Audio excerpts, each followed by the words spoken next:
Welcome to Hard Talk. I'm Stephen Sackur. As Russia's war on Ukraine grinds into a second year, how complete is Vladimir Putin's control of the home front?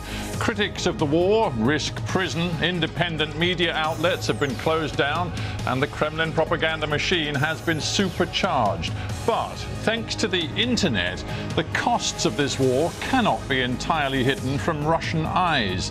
My guest is Tikhon Dzyadko, editor-in-chief of Dozhd, or TV Rain, founded as an independent TV channel in Moscow, now broadcasting from Riga. Are Russians ready to question what their government tells them?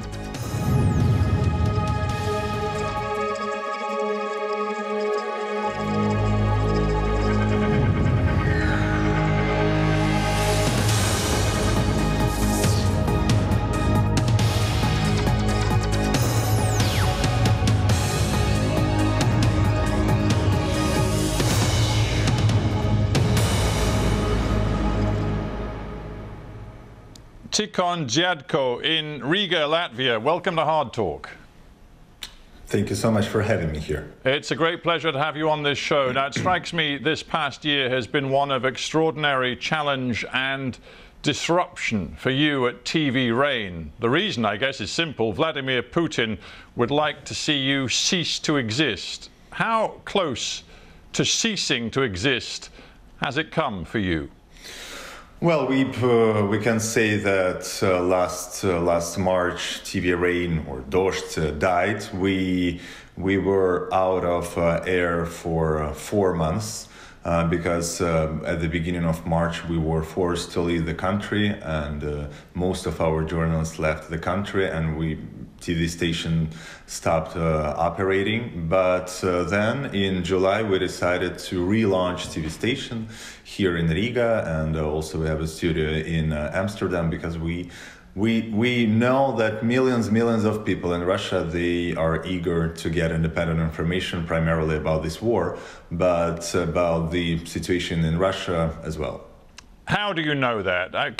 Can you reasonably measure your audience? Because, of course, right now it's an internet audience. It's via your YouTube channel, if we're talking about people able to see you inside Russia. So how do you know what the audience is? We know the audience of our YouTube channel in Russia. It's about 14 million viewers per month. We think that it's a pretty big number, but I think that potential is even bigger. I think that these polls, which are being spread by official Russian sociology companies, they could not be trusted. I mean, the polls about 86% supporting the war. I think the number of those who are opposing the war is bigger than 14 million of our viewers. So I think it could be more. Well, polls are notoriously difficult to do in Russia, and they are of arguable meaning. But there are people who've tried to ask Russians about their opinion on the war, leaving them the opportunity to say nothing if they wanted to. So it is possible in some ways to measure the hardcore support for the war, and various independent polling organizations reckon roughly 2/3 of Russians are still serious in their support of Putin's war. Are you disputing that? Well, I think it's impossible to know what do Russians in majority think now, because the political regime in Russia today, unfortunately, is fascist, for example, and of course people are afraid to say what they really think. For example, a couple of weeks ago, I think it was Deutsche Welle, which made vox pop into the streets of Moscow, asking people whether they support the fact that the West is sending tanks to Ukraine or not. And 2 of these people said yes, that they supported it and that they supported Ukraine. Now they are being prosecuted by Russian police. So I think the polls in the time of repressions could not be trusted at all. But it doesn't mean that everyone opposes the war. Of course not. But it means that it means that we don't know the reality. Yeah, given the repression that you've just described and the fact that to criticize the war can lead to 10 years of imprisonment, is it actually going to be dangerous now for Russians to be seen to be viewing TV Rain Dozhd online on YouTube? Do you worry about that? Frankly, no, because YouTube is not blocked in Russia, and people are watching Dozhd TV Rain not even with VPN services, so it's open. But what is not safe, unfortunately, is to give comments to TV Rain. We know 3 or 4 examples when people were fined for so-called discrediting Russian army after their comments on TV Rain. You've said in the past that you believe there are, as you put it, 3 different Russias when it comes to opinion about this war. I'm interested in the third. I mean, it's clear what the first 2 are. There are those Russians, and we've already discussed it, who are absolutely strong in their support of Putin's war and his declared war aims. There clearly are a number of Russians, and we've seen over the course of the war thousands of them expressing dissent, and 20,000 and more have actually been arrested for criticizing the war. So we know there is an anti-war faction. But the third grouping is the one that you call hesitant Russians. Now, how do you, at TV Rain, think you can reach out and perhaps even influence the thinking of these hesitant Russians? I think this group of Russian society, of Russian population, is the biggest group. These are people who are in denial. These are people who are not ready to admit that their country, our country, is committing terrible war crimes in Ukraine. Because if they admit it, they have to do something, but it's too dangerous to do something. So they just pretend that this war does not exist. And Russian propaganda is also trying to tell people that this war is not about them. It's not even a war. It's a special military operation somewhere far from you. Our goal is to explain to each and every Russian that this war is about everyone. For example, we saw it during military draft in Russia, during mobilization, when we received 6 million new viewers who never watched TV Rain before. But during the mobilization, this war became the war about them. And we're trying to explain it to the Russians not only during the mobilization, but every day.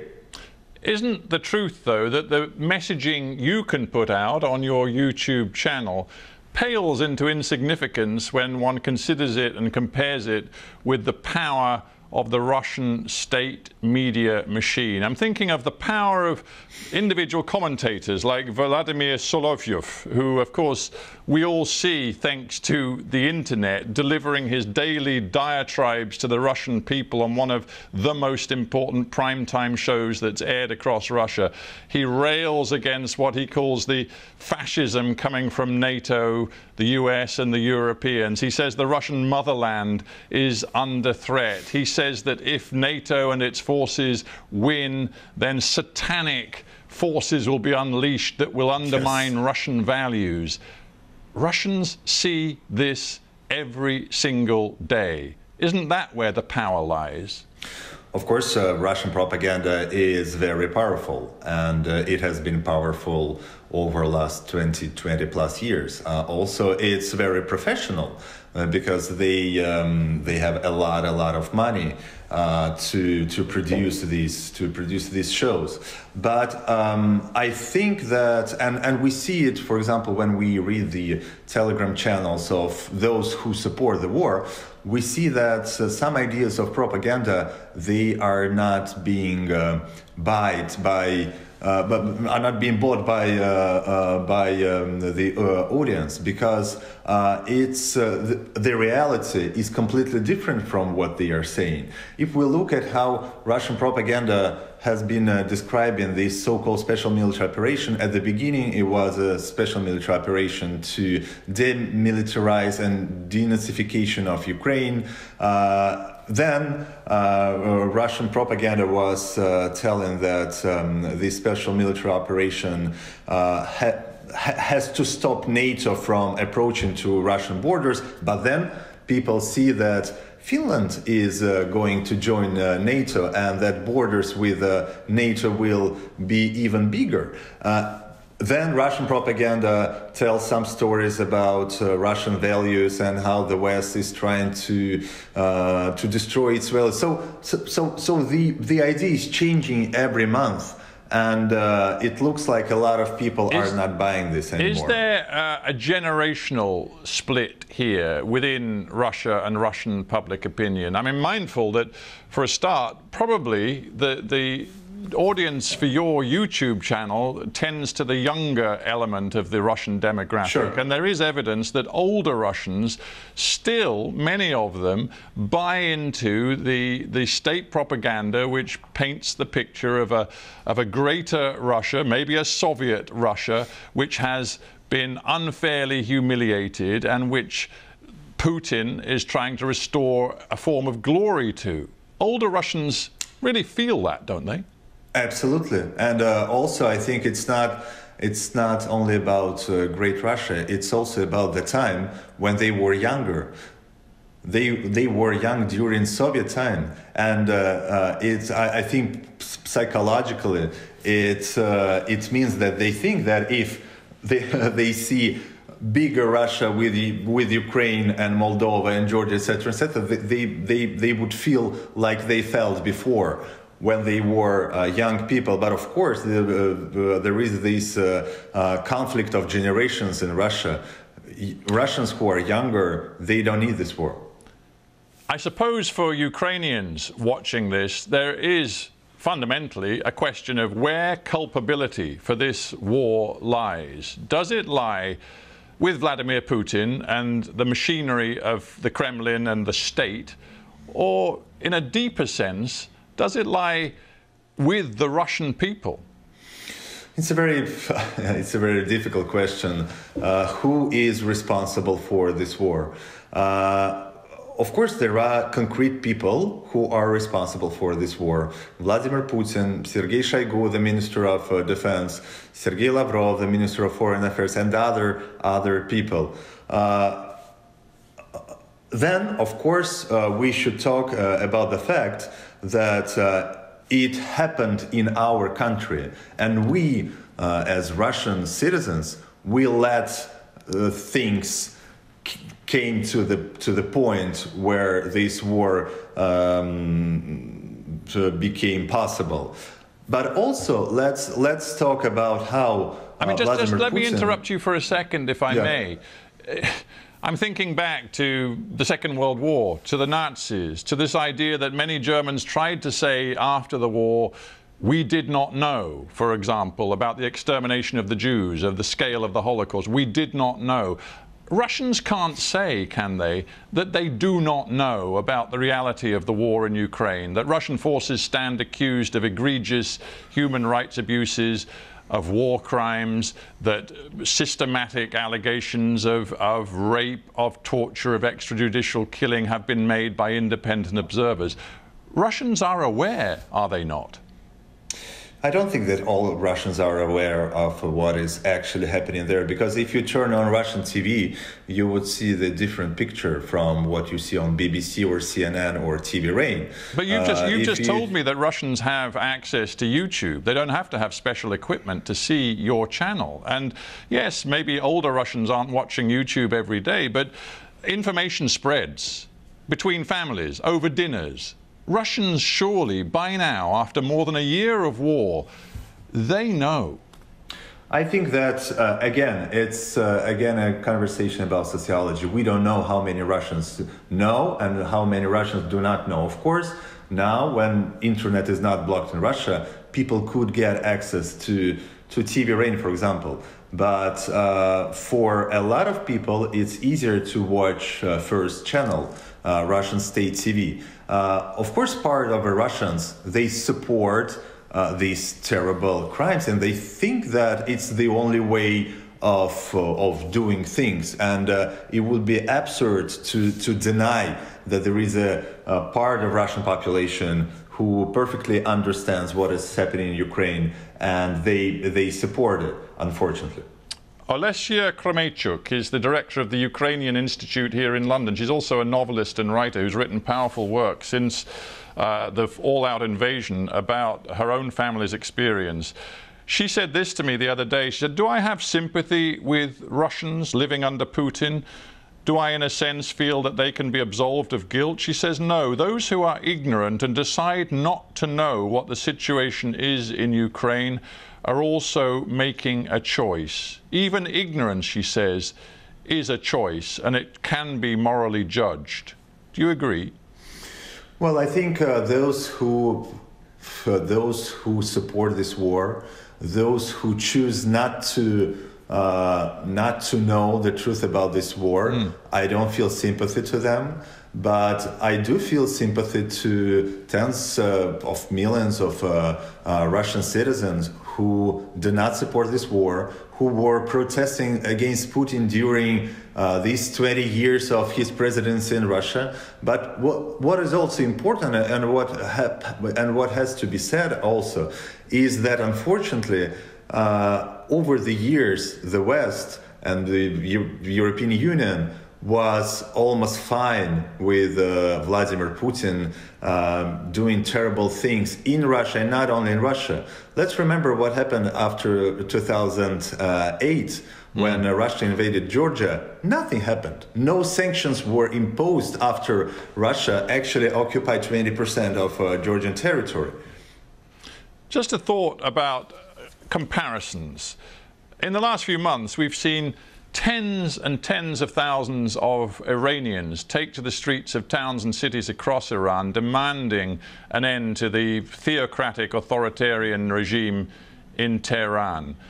Why in Russia has it not been possible for those who do not support Vladimir Putin, who want a very different Russia, to gather together the kind of momentum for street protests that would challenge the repressive grip of Vladimir Putin?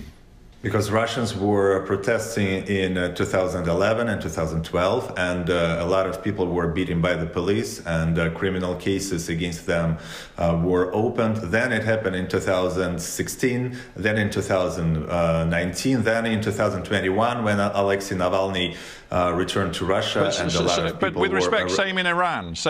And the Iranians who take to the streets today know there's a very high chance that they will be arrested. They also know there's a very significant chance they will be killed. Hundreds have been killed. But fear in Russia is so complete and profound. Yes. And I don't know. I hope that this will change. But now people are too feared in Russia to protest. People are sitting in their kitchens and talk to each other, but they are not protesting in the streets. Let me ask you something a little more personal to TV Rain and to your own role in Latvia. Your credibility took a hit in Latvia when, during broadcasts, I think late in 2022, one of your presenters appeared to be saying, and this is a quote that maybe you're going to tell me is wrong, but he was quoted as saying, "We hope," speaking for TV Rain, "we also helped many military personnel," meaning Russian soldiers, "on the front, namely by assisting them with equipment and bare necessities on the front line." It sounded to some in Latvia and other parts of Europe that TV Rain's presenters somehow were expressing sympathy for Russian soldiers poorly equipped on the front line. How could that happen? Well, since it was absolutely unacceptable, we fired this anchor the next day because it was a lie. He said, "We hope." That's not true. We do not hope that Russian mobilized soldiers would get equipment on the front line. That's why, again, the next day we fired him. But for some in Europe, it wasn't just that. It was also the fact that TV Rain showed a map of Russia which appeared to include Crimea as an undisputed part of Russian territory. And it fed into this idea that in the end, you guys, you liberals in Russia, or indeed exiled from Russia, in the end, you still have a profound nationalism, a loyalty to Russia, which trumps all else. Do you know who else, which TV station also showed a map of Russia with Crimea? It was Ukrainian TV station Freedom. Also, it was French-German TV station Arte. Also, it was TV station from Slovakia. Why am I saying this? Because it was a mistake which could happen anywhere. Designer took a map from internet. This reportage was ready too late. No one checked it. That's how it happened. But I get that, Tikhon. I suppose what I'm, in a sense, striving to understand is how far you can go in your outright criticism of Russia right now and still hope to reach that audience we talked about, the hesitant Russians who you want to reach with your daily flow of news and information. For example, do you think you could call for Ukraine, could you express a wish that Ukraine win this war, that Putin be entirely defeated and still reach that hesitant portion of the Russian population? Of course, if we explain to this Russian population that it's in its interest that Putin loses the war and that regime changes in Russia, because the life of people in Russia will become worse and worse, and during this terrible year, the life is becoming worse and worse, and it will get even worse. That's what we are explaining to them, that it's in Russia's interest to lose in this war. And the regime change is in Russia's interest. People who call for regime change, as you have just done with me, Russians, they often face a very real threat to their lives, both inside Russia and some of them outside Russia. Are you fearful right now? No, I am not. Have you been threatened? I was threatened before I left Russia.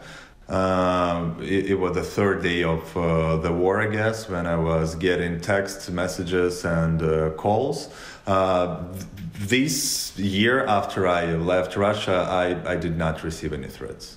You at TV Rain are soon going to make another move. I believe you're moving your headquarters to Amsterdam because you've lost your formal broadcast license in Latvia because of some of the things that we just discussed, some of the issues with your transmissions from Latvia. So you're going to Amsterdam. Can you imagine a time when TV Rain returns to its home city, Moscow, and is freely able to broadcast from Moscow? I'm probably being optimistic, but I think it will happen a couple of years from now, maybe in 3 years, in 4 years. I think that Putin cannot win this war. I think it's obvious that he will lose. And right after he loses, I don't see that he will be able to stay in power for long. You think a post-Putin Russia would allow a TV channel such as yours to return to Moscow? Because many people think that the repression and the authoritarianism may be worse. No, frankly, I do not agree with such position. I think that after Putin leaves, the situation in Russia will be absolutely better than with Putin. Nothing could be worse than Russia with Putin. Those who will be after Putin will have to change the country. Will have to start negotiations with the West, and it will be a different Russia. Tikhon Dzyadko, I thank you very much indeed for joining me from Riga. Thanks a lot. Thank you so much.